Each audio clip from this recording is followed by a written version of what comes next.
दादी बचपन में सुनाया करती थी कि भूत प्रेत आत्माएं देर रात सबके सो जाने के बाद जागते हैं और अगर कोई उन्हें गलती से भी उनके रास्ते में मिल गया तो उन्हें वो अपने साथ अंधेरी दुनिया में लेके चले जाते हैं। लेकिन जब मैं थोड़ा समझदार हुआ तो मुझे समझ आया कि भूत प्रेत आत्माओं की कहानियां सिर्फ छोटे बच्चों को डरा के सुलाने के लिए सुनाई जाती है और कुछ नहीं। लेकिन जब मैं अपनी ऊटी ट्रिप के आखिरी दिन उस अनाथालय के अंदर कुछ ऐसा देखा जिसने मेरी सोच और मुझे पूरी तरह बदल दिया, फिर मैं समझ पाया कि प्रेत और आत्माएं सिर्फ कहानियों में ही नहीं बल्कि असल जिंदगी में भी होते हैं। और मैं ये भी समझ गया कि भूत प्रेत आत्माएं सिर्फ रात के काले अंधेरे में ही नहीं बल्कि रात और दिन के दरमियान में भी, यानी शाम के समय किसी का भी शिकार कर सकते हैं। और अब मैं आपको बताता हूँ मेरे साथ घटी उस घटना के बारे में जिसे मैं आज भी याद करके कांप जाता हूँ, क्योंकि हमें जो दिखता है हर बार वैसा ही नहीं होता। मेरा नाम वैभव है। मैं एक हफ्ते के लिए ऑफिस से छुट्टी लेके अपने कुछ दोस्तों के साथ ऊटी घूमने गया था। ऊटी बेहद खूबसूरत वादी और हरे भरे घने जंगलों से घिरा हुआ है। हरे भरे घने जंगल और हरी भरी वादियों को देखकर सबको अच्छा तो लगता है, लेकिन उन्हीं हरे भरे वादी और हरे भरे जंगलों में कुछ ऐसे काले रहस्य भी छुपे हैं जिसे सब नहीं जानते। और आज मैं आपको उसी दिल दहला देने वाले एक रहस्य के बारे में बताने वाला हूँ जिसे सुनकर आप भी डर जाएंगे और आप सोचेंगे कि क्या सच में ऐसा भी हो सकता है। हम 5 दोस्तों का ग्रुप था। आज से ठीक 10 दिन पहले हम ऊटी के लिए दिल्ली से निकले थे। ऊटी में हमारे 6 दिन कब और कैसे बीत गए ये हमें पता ही नहीं चला। और 7वें दिन शाम तक तो सब कुछ ठीक था। फिर उसके बाद जो कुछ भी हुआ वो काफी रहस्यमय और दिल दहला देने वाला था, क्योंकि शाम को जब हम अपने होटल की तरफ आ ही रहे थे कि अचानक मेरी नज़र एक बड़े से गेट पे खड़े कुछ बच्चों पे पड़ी जो वहां बाहर फूड स्टॉल पे खड़े कुछ लोगों को खाते पीते देख रहे थे। और मुझे उनकी आंखों में बहुत ही शिद्दत की भूख नजर आ रही थी। और वो भूख खाने की थी या किसी के खून की ये मुझे पता ही नहीं था।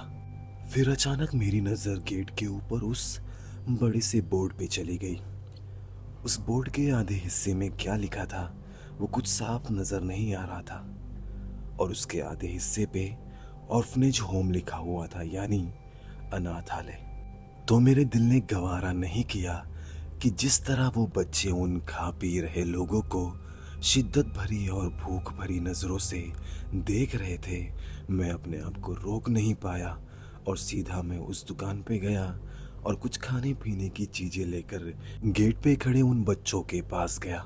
और जब मैं गेट के पास पहुंचने वाला ही था तो गेट पे खड़े वो बच्चे मुझे देखकर अजीब तरह से पीछे हटने लगे। तो मुझे लगा कि शायद वो बच्चे मुझे कोई अजनबी समझकर डर रहे हैं, और यही समझने में मुझसे सबसे बड़ी गलती हो गई। फिर मैं वो गेट खोलकर अंदर चला गया। उस वक्त तक अंधेरा रोशनी को पीछे ढकेल के चारों तरफ अंधेरा फैला चुका था। और जब मैं गेट के अंदर आ गया तो उन बच्चों की तरफ वो खाने पीने की चीजें दिखाकर मैं आगे बढ़ रहा था। फिर वहां कुछ अजीब सी चीजें होने लगी, लेकिन मेरा ध्यान उस चीज पे बिल्कुल भी नहीं था, क्योंकि मेरे दिमाग में तो उन लोगों के लिए हमदर्दी और ढेर सारा प्यार भरा था। वो बच्चे मेरे बुलाने पे भी पीछे ही जाते जा रहे थे, और वो भी पीछे बिना देखे। मैं उनको बार बार बुला भी रहा था, लेकिन वो बच्चे बिना कुछ बोले ही अनाथालय के अंदर भाग गए। तो मैंने सोचा कि अंदर जाके यहाँ के किसी जिम्मेदार को ये चीजें दे देता हूँ, वो उन बच्चों को दे देगा। ये सोच के मैं अनाथालय के अंदर चला गया, और अंदर जाके मैंने जो भी देखा वो देखकर मेरे पैर कांपने लगे, क्योंकि वो अनाथालय अंदर से बुरी तरह जला हुआ था। काली दीवारें, काली छत और कमरों के आधे जले और टूटे फूटे दरवाजे देखकर मैं उस बिल्डिंग के मेन गेट पे ही खड़ा रह गया। अंदर जाने की मेरी बिल्कुल भी हिम्मत नहीं हुई।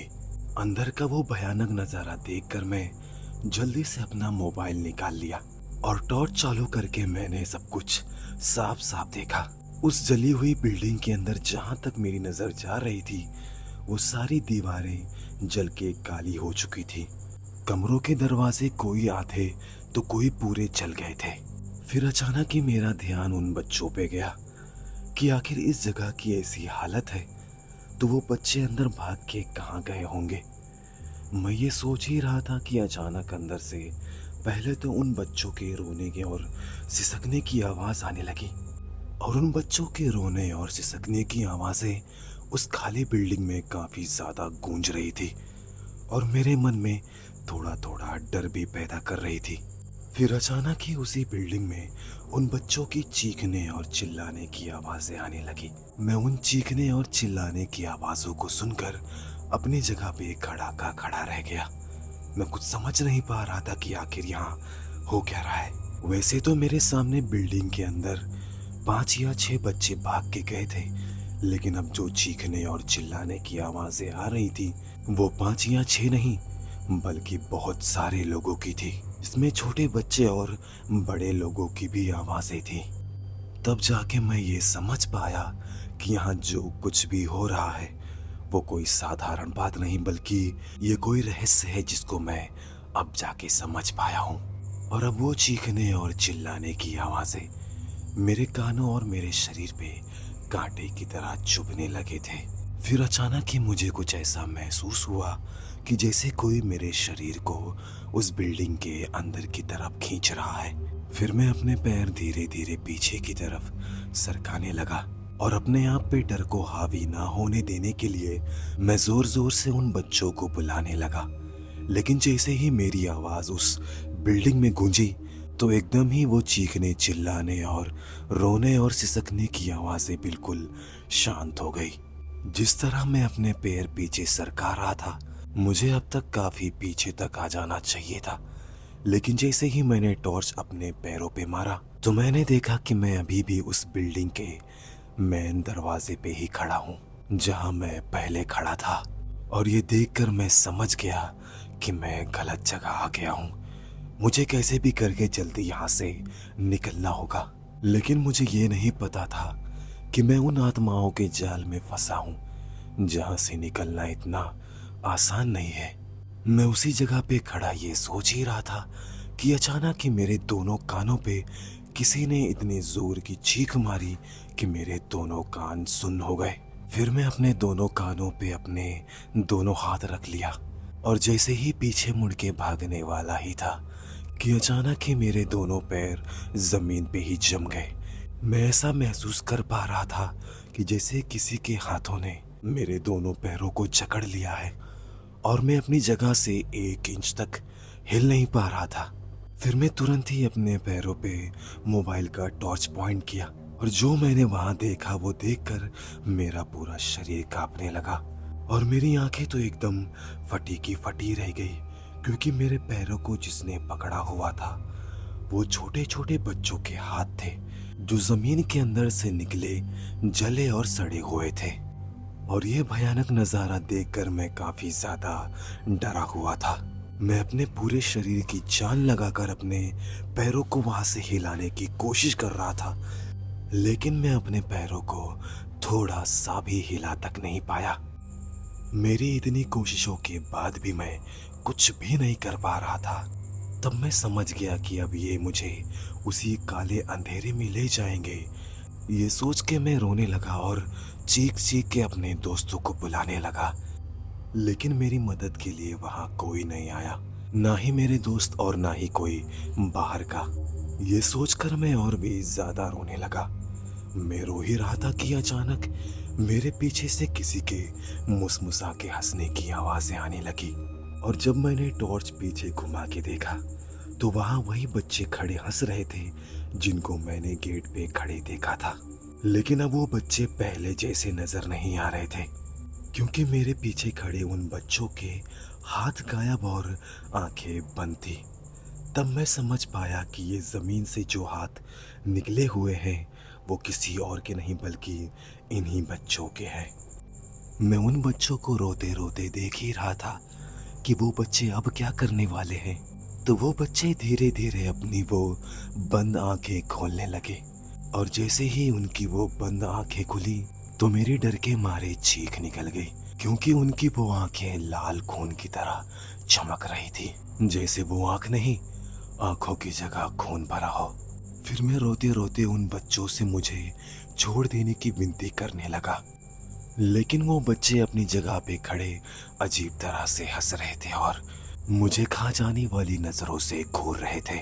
मुझे कुछ समझ नहीं आ रहा था कि अब मैं करूँ तो करूँ क्या।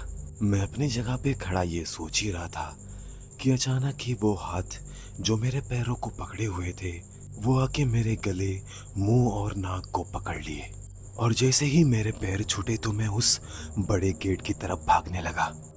वो छोटे छोटे पंजे मेरा गला दबोचे हुए थे, इसलिए मैं सही तरह से सांस भी नहीं ले पा रहा था, लेकिन मैं अपनी पूरी जान लगा के उस बड़े गेट की तरफ भाग रहा था।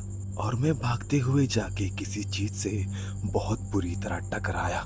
दम घुटने और सर पे चोट लगने की वजह से मैं धीरे धीरे अपना होश गंवा रहा था। फिर मैं न जाने कब बेहोश हो गया।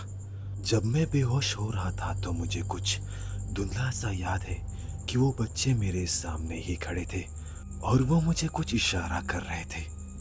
फिर जब मुझे होश आया तो मैं उसी अनाथालय के मेन गेट के बाहर पड़ा हुआ था। अनिकेत मुझे जोर जोर से बुलाते हुए हिला रहा था, और मैं जब पूरी तरह होश में आया तो मैंने देखा कि मैं उसी गेट के बाहर पड़ा हुआ हूँ, जिससे टकरा के मैं अंदर ही गिर गया था। अनिकेत और मेरे दोस्त मुझसे बार बार ये पूछ रहे थे कि मैं कहाँ चला गया था और मैं यहाँ इस गेट के सामने बेहोश कैसे हो गया। हम जब तुझे ढूंढ रहे थे तो इस गेट के सामने भी आए थे, लेकिन तू यहाँ नहीं था। लेकिन मैं अपने दोस्तों के किसी भी सवाल का जवाब नहीं दिया। घबराई और डरी हुई आवाज में मैं बोला, होटल चलो, मैं वहाँ तुमको सब कुछ बताता हूँ। तो मेरी हालत देख के मेरे दोस्त मान गए और कुछ नहीं बोले। फिर उन्होंने मुझे कंधे से उठाया और सहारा देते हुए होटल की तरफ ले जाने लगे। जब मैं उस गेट से कुछ दूर आगे चला गया तो एक बार फिर पीछे मुड़ के देखा तो मैंने देखा कि गेट पे अभी भी वही लाल आंखें चमक रही थी। फिर मैं होटल जाके अपने दोस्तों को मेरे साथ बीती वो एक एक बात बता दिया, जिसे सुनकर मेरे दोस्त मेरा मजाक उड़ा रहे और हंस रहे थे, क्योंकि उनको मेरी बात पे बिल्कुल भी यकीन नहीं आया। और जब मैं आज भी कभी ये सोचता हूँ कि मैं उस रात मौत के मुंह से जिंदा बच के कैसे वापस आ गया, तो मुझे बस एक ही जवाब मिलता है कि मेरा इरादा भलाई का था, किसी का बुरा करने का नहीं।